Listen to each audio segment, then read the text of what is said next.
Fala, galera acima da média. Tudo bem com vocês? Eu sou o professor Léo E eu sou a professora Babi.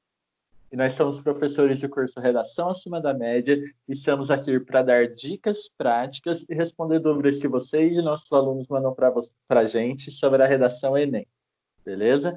Quem ainda não conhece o nosso canal, eu recomendo que vocês sigam a gente, se inscreva agora e ative as notificações para não perder mais nenhum conteúdo como esse, ok? Também eu quero pedir que vocês sigam a gente nas nossas redes sociais, tanto no Facebook quanto no Instagram, que é... @professores Léo e Babi. Lá a gente está interagindo com vocês constantemente e também tirando dúvidas que vocês mandam para a gente lá no nosso direct, tá bom? E quem quer receber conteúdos exclusivos sobre redação Enem, a gente tem um grupo no Telegram. Lá a gente posta dicas semanalmente para vocês, dicas que a gente não posta em nenhum outro lugar, e abre o grupo uma vez por semana para vocês tirarem dúvidas com a gente, ok? Para participar do grupo, basta clicar no link que eu vou deixar aqui na descrição para vocês, ok? É isso, né, Babi? É isso, recados dados. Gente, quem não conhece, a gente separa 7 perguntas de alunos que mandam para a gente, de vocês mesmos que mandam para a gente, né? Aqui. E essas perguntas são relacionadas sempre à redação Enem. Ok? Vamos começar então, Babi? Olha, vamos começar. A primeira pergunta é: como saber quando ir para o outro parágrafo? Você vai ir para o próximo parágrafo, né? Escrever o próximo parágrafo quando você tiver concluído as ideias desse parágrafo que você está escrevendo, né? E as ideias do parágrafo depende de qual parágrafo você está escrevendo, se é introdução, se é argumentação, né? Então, se você percebeu que você já introduziu bem, já apresentou sua tese, ok, já pode ir para o próximo parágrafo. Se você perceber que você construiu um argumento completo que prova sua tese, você já pode finalizar esse parágrafo e começar o outro. O que você não pode é deixar para finalizar uma ideia no parágrafo de baixo. Uma ideia deve ser começada e terminada no mesmo parágrafo, no mesmo bloco de texto. Beleza? Então, quando você terminar a ideia, né, terminar de provar seu ponto, de escrever o pensamento ali, né? E ver que aquele parágrafo está completo, né? Está fazendo o papel que ele tem que fazer, você pode passar para o outro. Perfeito. A segunda pergunta, Babi, é: quais erros gramaticais podem implicar perda de pontos na competência 1? Todos. Todo erro gramatical é levado em consideração na hora da correção, né? Então, colocação pronominal, erro de ortografia, acentuação, vírgula, separação silábica, uso de maiúscula e minúscula. Todo erro gramatical, né, será penalizado, será considerado ali na competência 1. Então, tem que prestar bastante atenção. Sim, perfeito, é isso. Eu acho que a questão gramatical é um dos pontos que mais pega na redação, né? Porque a maioria das pessoas sempre deixa. Às vezes, nem é por não saber, é só um momento de desatenção, né? Tá ali nervoso, com pressa para fazer o texto e deixa passar algum detalhe. Então, Exatamente. por isso é bom treinar bastante. Sim. Continuando aqui, Babi. A terceira pergunta é: no primeiro parágrafo de introdução, é correto colocar em primeiro lugar? No primeiro parágrafo de introdução, no primeiro parágrafo do texto. do texto, não é correto. Feio, é feio começar com em primeiro lugar. Você não está enumerando nada, né? Você está iniciando a apresentação do seu texto, então não. Se fosse para colocar em um argumento, no primeiro parágrafo de argumentação, poderia até ser, assim, ficaria meio, assim, não é muito legal, mas até pode, no parágrafo de argumentação. Mas para introduzir o texto, não. Você não tem necessidade de começar o parágrafo de introdução com conectivo, porque ele não está se conectando a ninguém.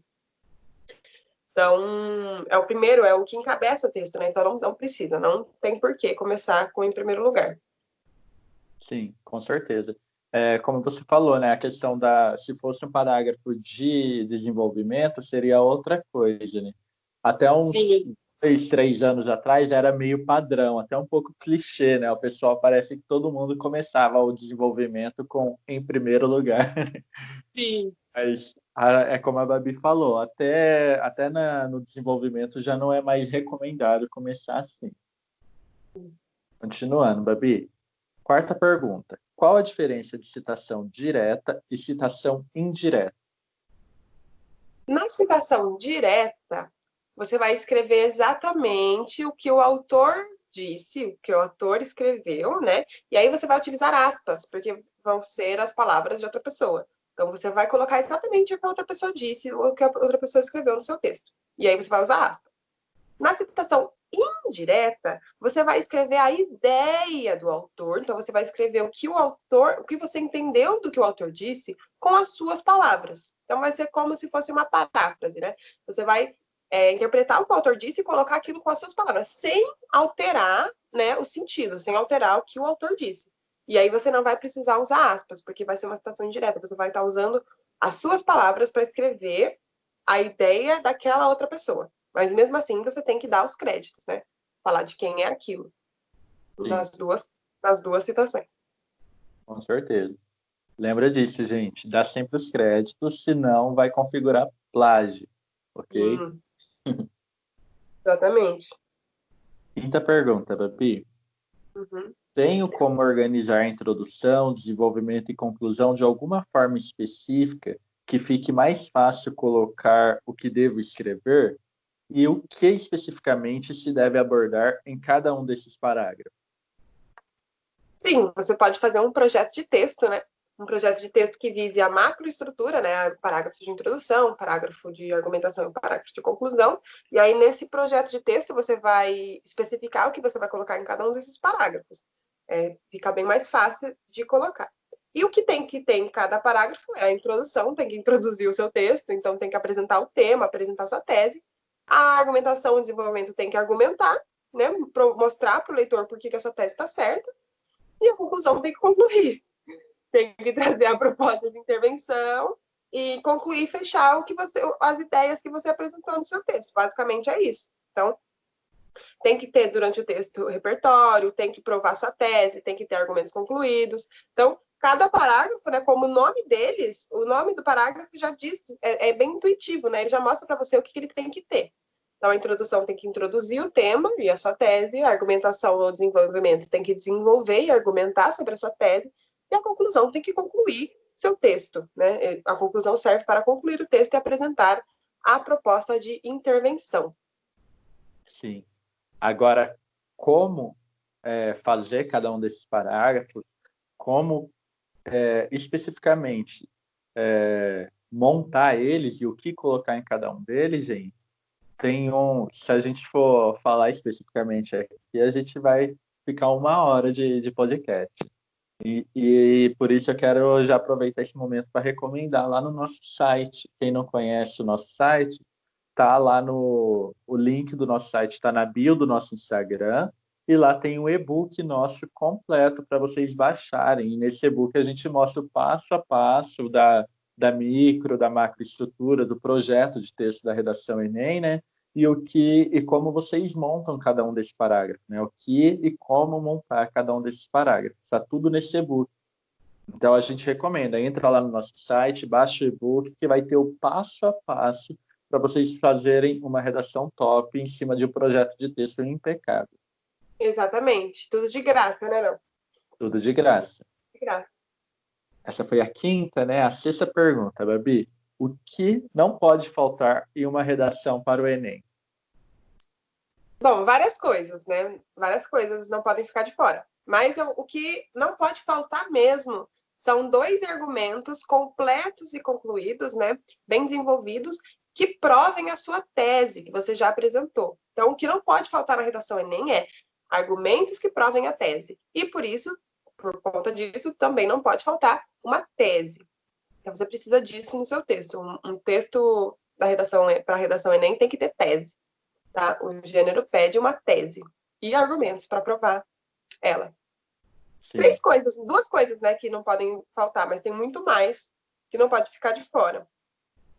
É que a tese é o principal, né? E automaticamente, quando você tem a tese, você precisa defender ela. E vem a questão da argumentação. Sim, exatamente. E tese, para quem não sabe, gente, é a sua opinião sobre o tema que a prova deu, tá bom? Guardem isso, é muito importante. É. A sétima e a última pergunta, Babi. Como posso ter um repertório de forma mais rápida? Ou seja, até a prova do Enem. Lendo, vendo jornais, vendo revistas, é, é, vendo o que está acontecendo no mundo, lendo coisas que você gosta, ou lendo clássicos, procurando referências na internet, procurando referências na internet, que mais? Descobrindo alguns. Tem repertórios, né, como o artigo 5º da Constituição Federal, que são bem legais. É bem legal a gente saber de cor o artigo 5º. Então é isso, não tem como, não vai cair do céu, né? Você precisa procurar. Você precisa buscar esses repertórios. E aí, ao longo, se você pegar de hoje até o dia da prova, eu tenho certeza que você vai conseguir angariar muitos repertórios socioculturais para você. Então, eu acho que é isso. Tem que pesquisar, tem que ler, tem que buscar, tem que se informar, né? A gente tem que se manter Sim, informado. com certeza. E informação é o que não falta, né, Babi? Sim. Não falta lugares para buscar também nessas informações. Exato, com certeza. É importante também ter filtro, né? Para quem vai ver notícias, reportagens, essas coisas, ficar ligado com relação a fake news. Tenha filtro, tenha um senso crítico de verificar qual fonte que está dando aquela notícia, aquela reportagem que você está lendo. E vai ver em outras fontes também para comparar se realmente aquilo é real, se é verídico, né? Não pegue tudo que vocês veem como verdade absoluta, não aceitem aquilo como verdade absoluta de primeira. É bom ter um filtro, porque hoje em dia, né, nessa era que a gente está vivendo, já fica até difícil saber o que é real e o que não é, né? Exatamente. Então tem que tomar cuidado. Então, por hoje é isso, gente. Esse foi mais um episódio do nosso podcast Acima da Média. Esperamos que vocês tenham curtido. Quem curtiu o vídeo, compartilha com os amigos, porque a gente está fazendo isso de coração para ajudar o máximo de pessoas possível a ir bem na redação Enem, tá bom? Então, dá um like aí, compartilha com os amigos e segue a gente nas redes sociais. Né, Babi? É isso. Alguma observação? Então, só isso mesmo. Pra galera ficar em casa, né? A gente ainda tá de quarentena, então é importante se cuidar. É Sim, com importante ficar certeza. bem.